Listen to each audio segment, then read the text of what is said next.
नमस्कार, आप देख रहे हैं आज तक। आपके साथ मैं हूं सईद अंसारी। कोरोना से बच्चों को कैसे बचाया जाए, ये चिंता आज देश के हर माता पिता को खाई जा रही है। भारत में अब जाकर नीति निर्धारकों की नींद टूटी। Drugs controller general of India ने भारत बायोटेक को कोवैक्सीन को बच्चों पर ट्रायल की आज्ञा दी।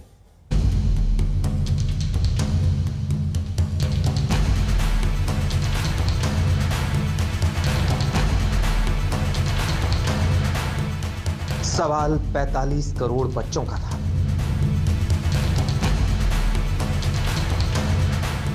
सवाल मासूमों के माता पिताओं की चिंता का था।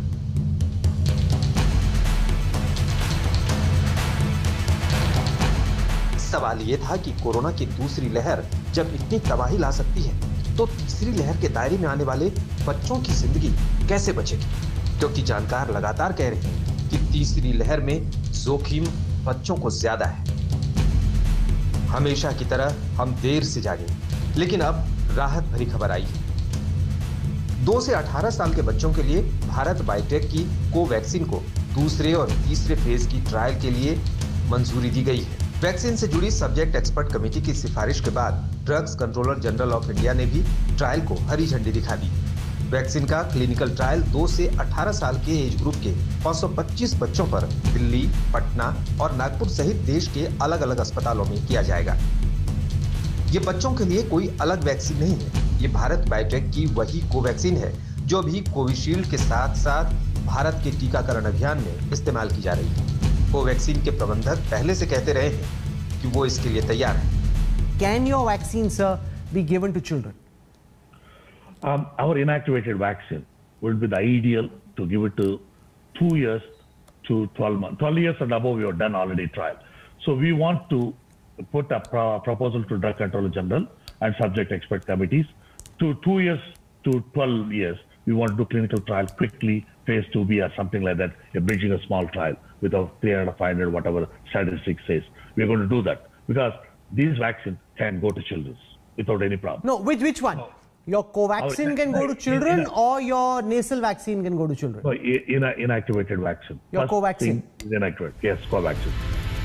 ये सब वैक्सीन 18 साल से कम उम्र की आबादी को अभी इसलिए नहीं लगाई जा रही है क्योंकि इन वैक्सीन के ट्रायल में बच्चों को शामिल नहीं किया गया था और ये पता नहीं था कि बच्चों पर ये वैक्सीन किस तरह से काम करेगी।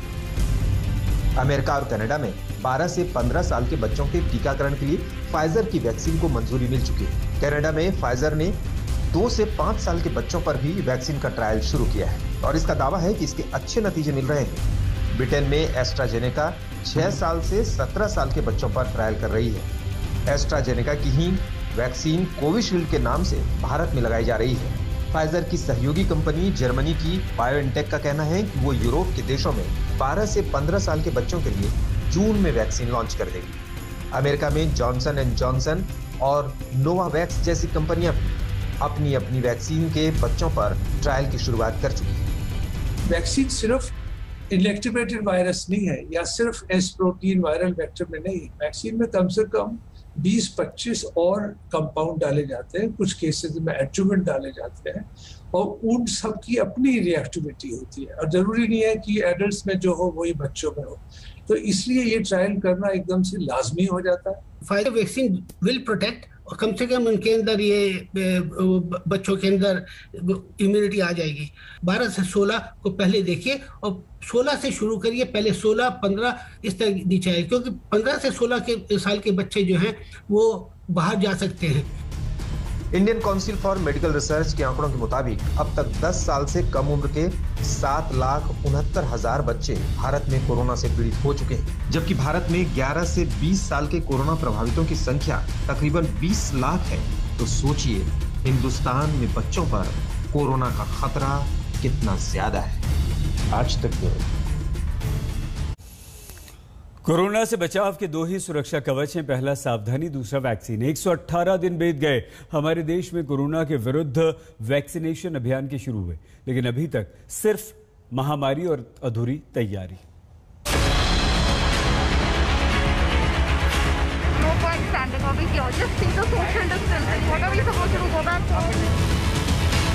रोज परेशान करते हैं।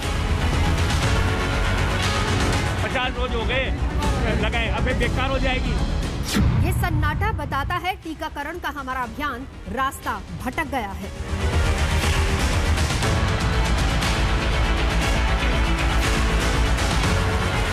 ये आक्रोश सबूत है कि टीकाकरण की हमारी रफ्तार 100 दिन में 2.5 कोस चलने वाली है।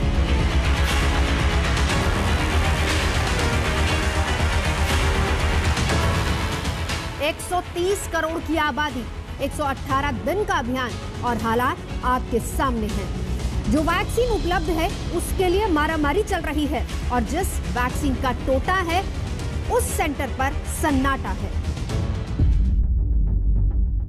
सबसे पहले दिल्ली का आज का हाल देख लीजिए। कोवैक्सीन की किल्लत दिल्ली पर भारी पड़ रही है। दिल्ली सरकार ने भारत बायोटेक से कोवैक्सीन मांगी है। कंपनी ने हाथ खड़े कर दिए। आज नौबत यह है कि जिन्होंने वैक्सीन का पहला डोज लिया है वो दूसरे डोज के लिए दर मारे मारे फिर रहे हैं। दिल्ली में वैक्सीन की उपलब्धता को लेकर के सवाल है, क्योंकि दिल्ली सरकार ने कहा है कि कोवैक्सीन जो कि भारत बायोटेक की है उसकी कमी है, उसका जो स्टॉक है वो समाप्त हो गया है। लेकिन हम जिस अभी वैक्सीनेशन सेंटर पर खड़े हैं ये कोवैक्सीन का ही वैक्सीनेशन सेंटर है और यहाँ पर लोग आए भी हुए हैं, उन्हें बताया भी गया है कि आज कम से कम कोवैक्सीन है। कल आप लोगों ने भी सुना होगा कि कोवैक्सीन नहीं है, तो आज कुछ मन में शंका थी? नहीं, वी वर श्योर कि वील गेट कोवैक्सीन टुडे। हमने जब कल बुकिंग करी थी तो उसमें क्लियरली दिखाया था कि कोवैक्सीन अवेलेबल है, होपफुली वील गेट इट। चलिए, ये है और यहाँ पर आपको दिखाएं कि बहुत सारे लोग इस समय जो इंतजार है वो कर रहे हैं कि कब वैक्सीनेशन शुरू होगा। आप लोगों को लगता है क्या कि जिस तरीके से अब आज हो सकता है कि कोवैक्सीन हो लेकिन आगे वाले दिनों में दिक्कत हो सकती है, तो इसकी का इंतजाम पहले से करना चाहिए? इसका इंतजाम पहले से डेफिनेटली करना चाहिए, कंसीडरिंग कि हमारी कितनी पॉपुलेशन है उसके हिसाब से पूरा डेटा कलेक्ट करके कोवैक्सीनेशन उतनी मैन्युफैक्चर करनी चाहिए ताकि सब लोगों को मिल सके। और डेफिनेटली अगर फर्स्ट डोज आपको कोवैक्सीन मिल रही है तो सेकंड डोज बहुत ज़्यादा इंपॉर्टेंट हो जाएगी क्योंकि आपको कोवैक्सीन ही लगे, तो वो होनी चाहिए डेफिनेटली। कोई नहीं जानता ये संकट कब खत्म होगा। केंद्र सरकार ने गेंद वैक्सीन कंपनी के पाले में डाल दी। दिल्ली सरकार भी किनारे खड़ी हो गई। जिन्हें जिंदगी की फिक्र है वो बस खौफ और गुस्से में हैं। कोवैक्सीन ने कल हमें चिट्ठी लिखी है। उन्होंने कहा है कि साफ साफ कह दिया उन्होंने कि हम वैक्सीन नहीं दे सकते हैं क्योंकि हमारे पास में वैक्सीन उपलब्ध नहीं है। मतलब आपने हमें कहा कि आपने 26 तारीख से प्लान किया, मन बनाया और उसके बाद आपने चिट्ठी लिखी 7 मई को, जवाब मिला 11 मई को और चिट्ठी भी 7 मई को क्या लिखा? हमारा इंटरेस्ट है, हमारे मन में इच्छा है कि हम खरीदें। इच्छा से नहीं होती है, नेगोशिएशन के कुछ फंडे होते हैं। मुझे कष्ट हो रहा है ये कहते हुए। नेगोशिएशन में एडवांस पेमेंट करना होता है जो आपने खुद माना है कि आपने एडवांस पेमेंट नहीं किया है। इस प्रकार से ऑर्डर प्लेस होते हैं जो आपने नहीं किया। तो ये हाल देश की राजधानी दिल्ली का है जहां 18 से 44 साल के लोगों का वैक्सीनेशन बंद हो चुका है और अगर कोविशील्ड की डोज नहीं मिली तो 2 से 3 दिन में कई वैक्सीनेशन सेंटर्स पर ताले जड़ दिए जाएंगे। और ये सिर्फ दिल्ली की बात नहीं बल्कि ज्यादातर राज्यों में हाल यही है, जिनमें बीजेपी शासित राज्य भी शामिल हैं। लेकिन केंद्र सरकार इसको लेकर कितनी ज्यादा चिंतित है इसका अंदाजा इस बात से लगाया जा सकता है कि राज्य सरकारों के सवालों का जवाब बीजेपी के राष्ट्रीय प्रवक्ता दे रहे हैं। दिल्ली से कुमार कुणाल के साथ आज तक ब्यूरो। हमारे देश के आधा दर्जन से ज्यादा राज्यों ने तीसरे चरण का वैक्सीनेशन अभियान रोक दिया। मजबूरी, वैक्सीन की कमी। राज्य सरकारों ने तय किया है कि पहले 45 साल से ऊपर वालों को दोनों डोज देंगे और उसके बाद फिर बाकी आबादी को। मतलब सबको वैक्सीन का लक्ष्य अभी बहुत दूर है।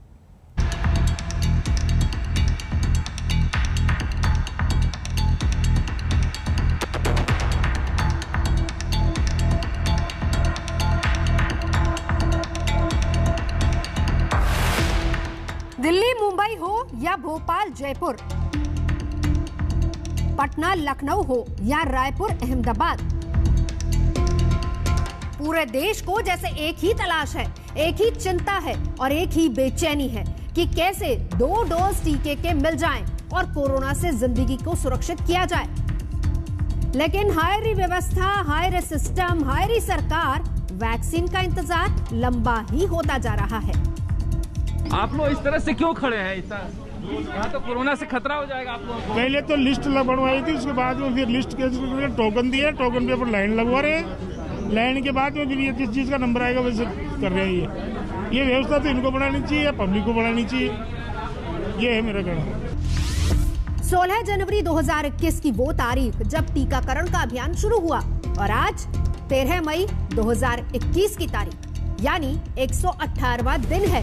देश की आबादी करीब 130 करोड़ है, लेकिन करीब 13 करोड़ 76 लाख को सिंगल डोज और करीब 3 करोड़ 75 लाख को ही दोनों डोज लग पाए हैं। और 118 दिन यानी करीब 4 महीने बाद भी शहर शहर टीके को लेकर हाय तौबा और हंगामा है।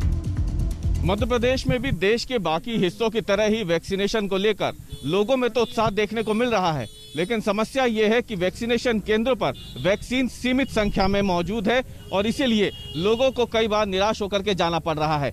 दूसरी समस्या ये है कि वैक्सीनेशन केंद्रों पर जब लोग पहुंच रहे हैं तो वहां पर कोई खास ऐसी व्यवस्थाएं नहीं है जिससे वो कोरोना से खुद को बचा सके। एक तरीके से देखा जाए तो सोशल डिस्टेंसिंग की धज्जियां पूरी तरीके से वैक्सीनेशन केंद्रों पर उड़ रही हैं। हम भोपाल के एक वीआईपी इलाके में इस वक्त मौजूद है जहां पर ये वैक्सीनेशन सेंटर बना है।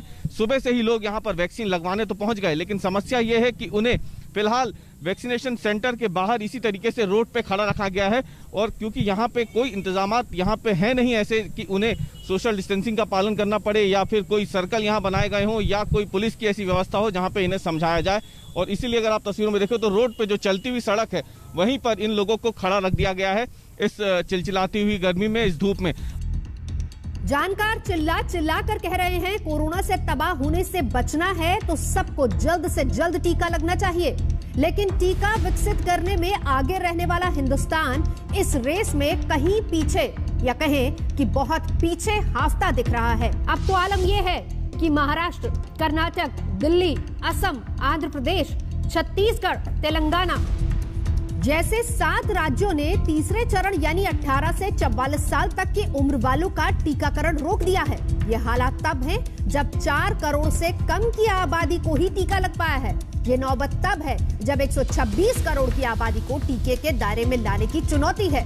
अगर यही रफ्तार और यही हालात रहे तो सबको टीका एक सपना ही रह जाएगा। भोपाल से रवीश पाल सिंह और जयपुर से शरद कुमार के साथ आज तक ब्यूरो। बहुत छोटा सा ब्रेक, आप देखते रहिए आज तक।